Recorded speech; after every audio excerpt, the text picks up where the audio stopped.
இயேசு கிறிஸ்துவும் நானும். இந்த வேத பகுதி 2 பேதுரு 3:18. முன்னேற ஆயத்தமா. நம்முடைய கர்த்தரும் இரட்சகருமாகிய இயேசு கிறிஸ்துவின் கிருபையிலும் அவரை அறிகிற அறிவிலும் வளருங்கள்.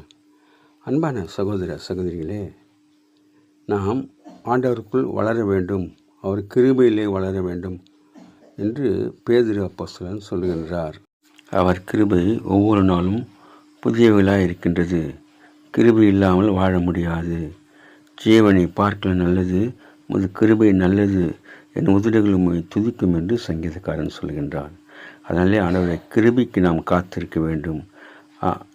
அதோடு கூட நாம் அவரை அறிகின்ற அறிவிலே வளர வேண்டும்.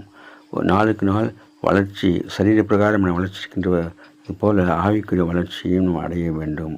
கர்த்தர் ஞானத்திலும் வரத்திலும் தேவ கிருபையிலும் மனுஷ தெய்விலும் அதிகமாக விருத்தி அடைந்தார், வளர்ந்தார் என்று லூக்காவிலே நாம் வாசிக்கின்றோம். அதனாலே நாம் ஆண்டவரை அறிகின்ற அறிவிலே தினமும் வேத வாசித்து ஜெபித்து நாமே ஆண்டவருக்குள்ளாக வளர்த்து கொள்ள வேண்டும். ஆண்டவர் அறிகின்ற அறிவிலே வளர வேண்டும். அப்படி செய்ய ஆண்டவர் நமக்கு கிருபையும் பலனையும் தருவாராக. Have a blessed day.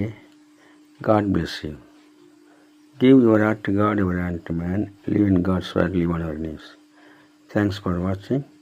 Like, share, subscribe.